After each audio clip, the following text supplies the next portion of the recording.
நான் உங்களை எல்லாம் சந்திச்சு திரு மகேஷ் அவர்களுக்கு உதயசூரிய சின்னத்துல வாக்களிங்க அப்படின்னு கேட்கலான்னு வந்தேன். ஆனா நீங்களா ஏற்கனவே முடிவு எடுத்துட்டீங்க. நியாயமா பார்த்தா நான் வந்திருக்க கூடாது. ஏன்னா இது வெற்றி, ஏற்கனவே வெற்றி உறுதி செய்யப்பட்ட தொகுதி இந்த திருவெரும்பூர். கரெக்டா? போன முறை கிட்டத்தட்ட 50,000 வாக்கு வித்தியாசத்துல திரு மகேஷ் அவர்களை ஜெயிக்க வச்சீங்க. இந்த முறை குறைஞ்சது 1,00,000 வாக்கு வித்தியாசத்துல திரு மகேஷ் அவர்களை ஜெயிக்க வைப்பீங்களா? வெற்றி உறுதியாமா? எந்த சின்னம்? கேட்டி சொல்லுங்க, எந்த சின்னம்? உதயசூரிய சின்னத்துல வாக்களிச்சு மிகப்பெரிய வாக்கு வித்தியாசத்துல ஜெயிக்க வைக்கணும். நியாயமா பார்த்தா 1,00,000 கன்ஃபார்மா? நியாயமா நான் வந்திருக்க கூடாது. நீங்க எல்லாம் கோச்சிப்பீங்க. நீ ஊரெல்லாம் போய் ஊரெல்லாம் சுத்தி எல்லாருக்கும் வாக்கு கேட்கிற, உன் ஃப்ரெண்டு உன் நண்பருக்கு நீ வாக்கு கேட்க வர மாட்டியான்னு கேட்டீங்க. அதனாலதான் வந்தேன். உங்களுக்கு தான் தெரியுமா, என் தொகுதிக்கே நான் இன்னும் போல. ஒரு நாள் தான் போயிருக்கேன். நானும் போட்டி போடுறேன் தெரியுமா உங்களுக்குலாம்? ஏன் அங்க போகாம இங்க வந்தேன்? ஏன் இன்னும் சேப்பாக்க திருவள்ளிக்கேணி போகாம திருவெரும்பூர் வந்து மகேஷுக்கு உதயசூரிய சின்னத்தை வாக்குறீங்கன்னு ஏன் கேட்க வந்தேன் தெரியுமா? எனக்கு ஏன் வெற்றி முக்கியம் இல்ல. என் வெற்றியை விட திரு மகேஷ் பொய்யாமையோட வெற்றி எனக்கு மிக மிக முக்கியமான வெற்றி. சேப்பாக்க திருவள்ளிக்கேணி வெற்றி நிச்சயம். ஆனா அதை விட அதிகமான வாக்கு வித்தியாசத்துல இங்க திருவெரும்பூர்ல திரு மகேஷ் அவர்களை ஜெயிக்க வைக்கணும். செஞ்சு காட்டுவீங்களா? என்ன மாதிரி அவரை வந்து உங்ககிட்ட அறிமுகம் செய்ய தேவையில்லை. கலைஞர், அன்பில் தாத்தா, நம்முடைய கழக தலைவர் பொய்யாமொழி மாமா, இப்போ நான் எனக்கு அவர் அன்பில் மகேசன் 3 தலைமுறையா தொடர்கின்ற இந்த நட்பு இன்னைக்கு கழக பணியிலும் சரி மக்கள் பணியிலும் சரி அன்பில் மகேஷ் பொய்யாமொழிய நான் கர்வத்தோடு சொல்வேன். என்னோட நண்பன் அப்படின்னு கர்வத்தோடு சொல்வேன். அந்த அளவுக்கு சிறப்பா பணியாற்றக்கூடியவர் தான், மக்கள் பணியாற்றக்கூடியவர் தான் திரு அன்பில் மகேஷ் அவர்கள். இங்க திருச்சியில் இருக்கக்கூடிய சில பள்ளிக்கூடங்களுக்கு எல்லாம் நான் போய் பார்த்தேன்னா இது தமிழ்நாடா இல்ல ஃபாரினா அப்படின்னு எனக்கே சந்தேகம் வந்துடும். அந்த அளவுக்கு இங்க இருக்கக்கூடிய அனைத்து பள்ளிகளையும் தரம் உயர்த்தி பிரம்மாண்டமா இன்னைக்கு செயல்படுத்தி வச்சிருக்கிறாருன்னா அவருடைய உழைப்பு. அதே மாதிரி இன்னைக்கு தமிழ்நாடு முழுக்க அனைத்து பள்ளிகளுடைய உட்கட்டமைப்புகளையும் மேம்படுத்தி வச்சிருக்கிறாரு. அரசு பள்ளி மாணவர்களை தொடர்ந்து வெளிநாடுகளுக்கு எக்ஸ்போஷர் வேணுங்கிறதுக்காக, அவங்க அத்தனை உலகத்தை பார்க்கணுங்கிறதுக்காக இன்னைக்கு அரசு பள்ளி மாணவர்களை வெளிநாடு கூட்டு போறாரு. அதே மாதிரி மாணவர்களுடைய கலைத்திறனையும் வெளியே கொண்டுட்டு வராரு. பள்ளிகள்ல மாணவர்களுடைய டிராப் அவுட் அதை 100% குறைக்கணும், அதை தடுக்கணுங்கிற முயற்சியில இன்னைக்கு முழு முயற்சியில நம்முடைய முதலமைச்சர் இறங்கியிருக்காருன்னா அதுக்கு உற்ற துணையாக இருக்கக்கூடியவர் பள்ளி கல்வித்துறை அமைச்சர், உங்களுடைய வேட்பாளர் திரு அன்பில் மகேஷ் அவர்கள். இன்னைக்கு இப்படி சிறப்பா செயல்பட்டு இருக்கக்கூடிய தமிழ்நாட்டுடைய கல்வியை தான் தேசிய கல்விக் கொள்கை நியூ எஜுகேஷன் பாலிசி சொல்லி உள்ள கொண்டு வந்து இன்னைக்கு தமிழ்நாட்டுக்குள்ள இந்திய மும்மொழி கொள்கையை திணிக்க பாக்குறாங்க. இன்னைக்கு ஒன்றிய கல்வி அமைச்சர் தர்மேந்திர பிரதான் என்ன சொல்றாரு? தமிழ்நாடு நியூ எஜுகேஷன் பாலிசி மும்மொழி கொள்கை ஏத்துக்கிட்டாதான் தமிழ்நாட்டுக்கு தர வேண்டிய நிதி உரிமையை தருவோம் அப்படின்னு சொல்றாரு. 3000 கோடி 3500 கோடி நம்முடைய முதலமைச்சர் தான் சொன்னாரு. முதல்ல நீ 3500 கோடி இல்ல 10,000 கோடி கொடுத்தாலும் தமிழ்நாட்டுக்குள்ள நான் இந்தி திணிப்பேன், என்னைக்குமே நாங்க விட மாட்டோம்னு சொன்ன முதலமைச்சர் நம்முடைய தமிழ்நாட்டு முதலமைச்சர் தான். அப்படிப்பட்ட பள்ளி கல்வித்துறையை இன்னைக்கு சிறப்பா செஞ்சுட்டு வர்றவர் நம்முடைய மகேஷ் பொய்யாமொழி அவர்கள். அது மட்டும் இல்ல, இந்த திருவெரும்பூர் தொகுதிக்கு பல சிறப்புகள் உண்டு. இங்க திருவெரும்பூர் தொகுதியில பாத்தீங்கன்னா ஒரு பக்கம் தொழிற்சாலைகளுக்கும் இருக்கும், ஒரு பக்கம் விவசாய நிலங்களும் இருக்கும், நகரமும் இருக்கும், கிராமமும் இருக்கும். எல்லா சமுதாய மக்களும் ஒற்றுமையா வாழுகின்ற தொகுதி இந்த திருவெரும்பூர் தொகுதி. இந்த சிறப்பான தொகுதி மீண்டும் இன்னும் அதிகமான சிறப்பு பெறணும்னா அதுக்கு உங்களுடைய வெற்றி வேட்பாளர் அன்பில் மகேஷ் அவர்களை அதிகமான வாக்கு வித்தியாசத்தில் ஜெயிக்க வச்சு சட்டமன்றத்துக்கு அனுப்புங்க. ஞாபகம், நீங்க வெறும் சட்டமன்ற உறுப்பினர் தேர்ந்தெடுக்கல, எம்எல்ஏ தேர்ந்தெடுக்கல, ஒரு முக்கியமான அமைச்சரை தேர்ந்தெடுக்க போறீங்க. அதை மனசுல வச்சுட்டு தேர்தல் பண்ணி ஆற்றுங்க. நான் இன்னைக்கு மீண்டும் அவருக்கு 3வது முறை நான் கூட்டிக்கிட்டு வந்திருக்கிறேன். அவருக்கு மீண்டும் வாக்களிக்க இன்னொரு வாய்ப்பு கொடுங்கன்னா சும்மா வரல, உரிமையோட கேட்க வந்திருக்கிறேன்.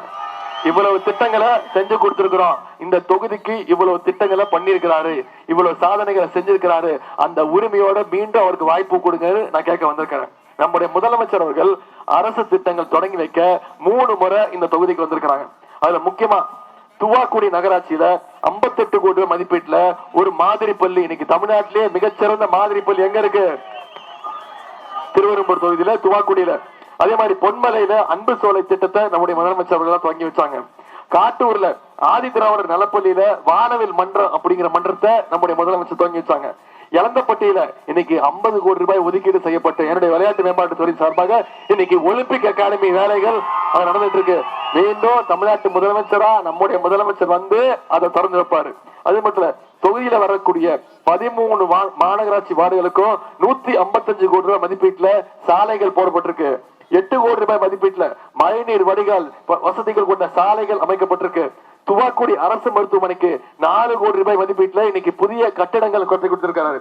காட்டூர் பகுதியில இன்னைக்கு புதிய ஆரம்ப சுகாதார நிலையம், திருவெரும்பூர் ஒன்றியத்துல உள்ள பள்ளிகளுக்கு ஸ்மார்ட் கிளாஸஸ் மூலமாக 4 கோடி ரூபாய் ஒதுக்கீடு செய்யப்பட்டிருக்கு. துவாக்குடி நகராட்சியில் இருக்கக்கூடிய பள்ளிகளுக்கு 4 கோடி ரூபாய் ஒதுக்கீடு செய்யப்பட்டு புதிய வகுப்பறைகள் கட்டி கொடுத்திருக்கிறாரு. திருவெரும்பூர் ஒன்றியத்துல 44 கோடி ரூபாய் மதிப்பீட்டுல இன்னைக்கு கிராம சாலைகள் போடப்பட்டிருக்கு. அதே மாதிரி காவிரி கூட்டு குடிநீர் திட்டம் 23 கோடி மதிப்பீட்டுல துவாக்குடி நகராட்சியில குடிநீர் திட்டம். அரியமங்கலம் குப்பை கடங்களை குப்பைகள் அகற்றும் பணி இப்ப நடைபெற்று வருகிறது. ஒரு சிப்காட் மாநகராட்சி வார்டுகள்ல துணை சுகாதார நிலையங்கள். சூரியூர்ல நான் தான் திறந்து வச்சேன். தமிழ்நாட்டுடைய 2வது ஜல்லிக்கட்டு மைதானம் 3 கோடி ரூபாய் ஒதுக்கீடு செய்யப்பட்டு அதுக்கு அடிக்கல் நாட்டுறதுனால அது திறந்து வச்சது நான் தான்.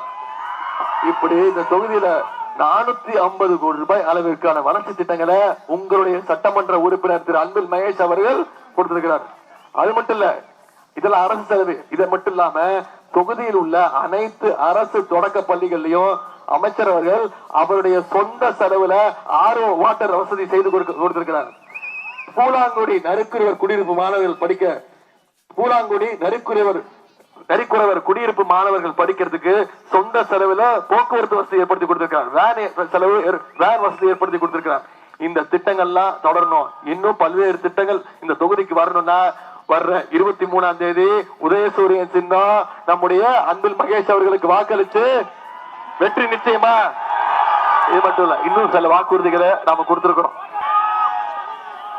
நம்முடைய தலைவர் திருப்ப சொல்றார், இந்த தேர்தல் சட்டமன்ற தேர்தல் டெல்லி அணி வெர்சஸ் தமிழ்நாடு அணி.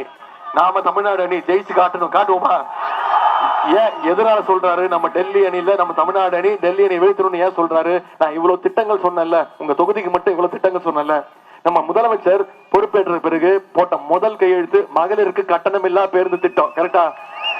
போன முறை நம்ம சொன்ன வாக்குறுதி செஞ்சு கொடுத்தோம். அது மட்டும் இல்ல, அரசு பள்ளியில படிக்கக்கூடிய 1ஆம் வகுப்புல இருந்து 5ஆம் வகுப்பு வரை படிக்கக்கூடிய குழந்தைங்க அத்தனை பேருக்கும் முதலமைச்சர் காலை உணவு திட்டம். காலைல பசியோட வந்தாங்கன்னா வேணாம், நல்லா சாப்பிடு. முதலமைச்சர் காலை உணவு திட்டம் நல்லா சாப்பிட்டு அப்புறம் நல்லா படின்னு நம்முடைய முதலமைச்சர் காலை உணவு திட்டத்தை கொடுத்தாரு. சரி, பள்ளிக்கூடத்துக்கு வர வச்சுட்டோம். அவங்களை கல்லூரிக்கு அனுப்ப வேணாமா? அதுக்கு அவங்களுக்கு ஊக்குவிக்கிறதுக்கு கல்வி ஊக்கத்தொகை, அதாவது அரசு பள்ளியில படிச்சு எந்த கல்லூரியில போய் சேர்ந்தாலும், தனியார் கல்லூரியாக இருந்தாலும் சரி, அவங்களுக்கு மாசம் 1000 ரூபாய் கல்வி ஊக்கத்தொகை நம்முடைய முதலமைச்சர் கொடுத்தாரு. 13 லட்சம் மாணவ மாணவிகள் பயன்பெற்று இருக்காங்க. இப்ப சமீபத்துல 3 மாசத்துக்கு முன்னாடி முதலமைச்சர் அவர்கள் முடிவெடுத்தார், கல்லூரி மாணவ மாணவிகளுக்கு 10 லட்சம் பேருக்கு இலவச லேப்டாப் தரணும்னு திட்டம் போட்டு ஒரே மாசத்துல கொடுத்து முடிச்சோம். அதிமுக ஆட்சியில கொடுத்தாங்க லேப்டாப். யாருக்கு கொடுத்தாங்க? பள்ளிக்கூடம் படிக்கிற குழந்தைங்களுக்கு கொடுத்தாங்க. 2019ஆம் ஆண்டு அந்த திட்டத்தை நிப்பாட்டிட்டாங்க, அவங்களே நிப்பாட்டிட்டாங்க. நம்முடைய முதலமைச்சர் பார்த்தாரு, இந்த லேப்டாப் யாருக்கு பயனுள்ளதா இருக்கும்? பள்ளிக்கூட குழந்தைங்களுக்கு கொடுக்கறத விட கல்லூரி மாணவர்களுக்கு கொடுத்தா இன்னும் பயனுள்ளதா இருக்கும். ஒரு வேலைக்கு போகும்போதா இருக்கட்டும், ஒரு மேற்படிப்பு படிக்கிறதா இருக்கட்டும், இல்ல ஒரு ப்ராஜெக்ட் ரிப்போர்ட் ரெடி பண்றதுக்கு இந்த லேப்டாப் பயனுள்ளதா இருக்கும்னு கொடுத்தோம். எல்லாத்தை விட முக்கியமான திட்டம் உங்க சில பேருக்கு தெரியும், கலைஞர் மகளிர் உரிமை தொகை திட்டம். 1,31,00,000 மகளிருக்கு மாசம் 1000 ரூபாய் நம்முடைய முதலமைச்சர் கொடுத்திருக்கிறார். அந்த திட்டத்தை நிப்பாட்டணும்னு சொல்லி, தேர்தல் வரைக்கும் நிப்பாட்டணும்னு சொல்லி அதிமுகவும் பாஜகவும் திட்டம் போட்டாங்க. தேர்தலை காரணம் காட்டி 3 மாசம் நிப்பாட்ட முயற்சி பண்ணாங்க, நீதிமன்றத்துக்கு போயிருக்காங்க. நம்முடைய தலைவர் என்ன பண்ணாரு? நான் 1000 ரூபாய் கொடுக்கறத நீ நிப்பாட்டுறியா, இப்ப நான் கொடுக்குற 5000 நிப்பாட்டி பாருன்னு சொல்லி கொடுத்தாரா இல்லையா? பிப்ரவரி மாசம், மார்ச் மாசம், ஏப்ரல் மாசம் 3 மாசம் சேர்த்து 3000, கோடைகால சிறப்பு நிதி 2000, 5000 ரூபாய் நம்முடைய முதலமைச்சர் கொடுத்தாரு.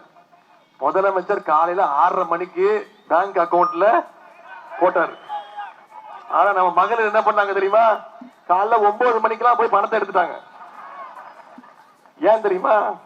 அந்த அளவுக்கு அவங்களுக்கு நம்பிக்கை. மோடி அரசு பேங்க்ல மினிமம் பேலன்ஸ் இல்லைன்னு சொல்லி முதலமைச்சர் கொடுத்த உரிமை தொகையை மோடி எடுத்து பாருன்னு அந்த பயத்துல போய் எடுத்தாங்க. அவ்வளவு ஷார்ப்பு நம்ம மகளிர். இப்ப அதே மாதிரி ஷார்ப்பா 23ஆம் தேதி காலையில வாக்குச்சாவடிக்கு போய் வாக்குப்பெட்டியில முதல்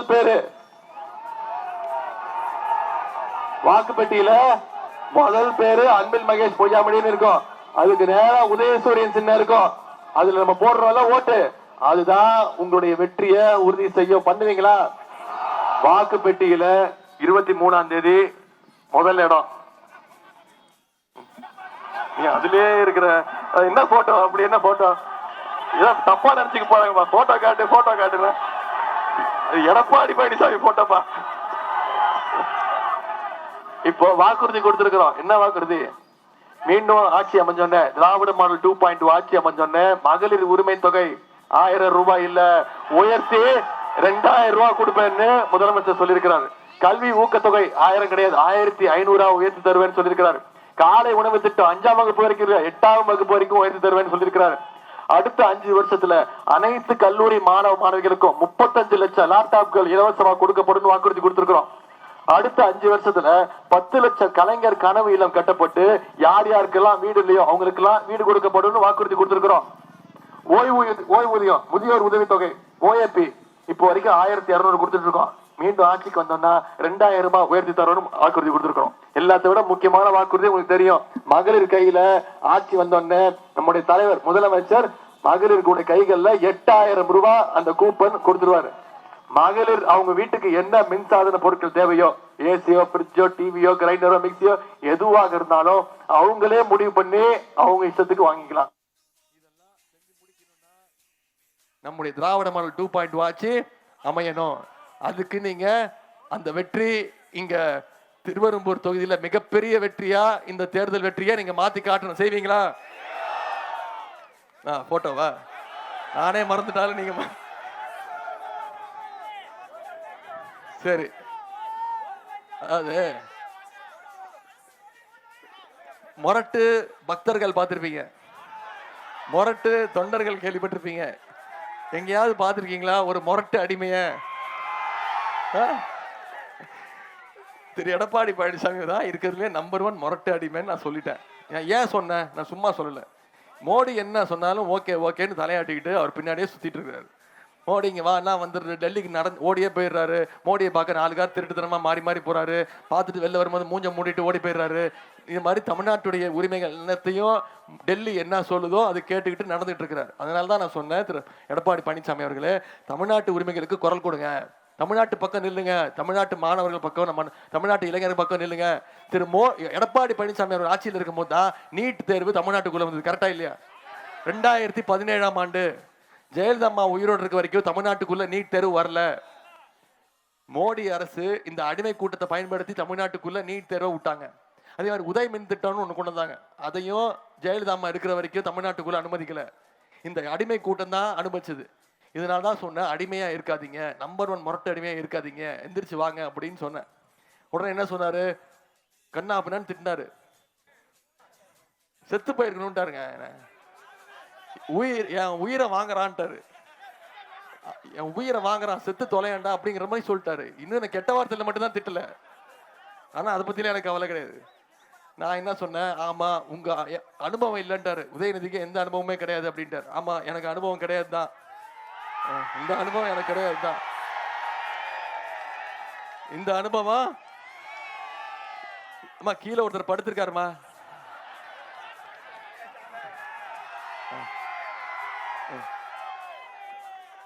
எப்படி படுத்திருக்காரு பாத்தீங்களா? அவ்வளவு அழகா அந்த மாதிரி.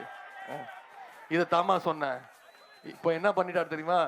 ஆமா விழுந்தேன், என்ன தப்பு, எனக்கு பொறுப்பு கொடுத்தாங்க, பதவி கொடுத்தாங்க, விழுந்தேன் அப்படின்ட்டாரு. நான் சொன்னேன், நீங்க விழுந்த தப்பு இல்ல, விழுந்த அவங்க காலை பிடிச்சி பதவி வாங்கி அவங்க காலையை வாரி விட்டீங்கல்ல.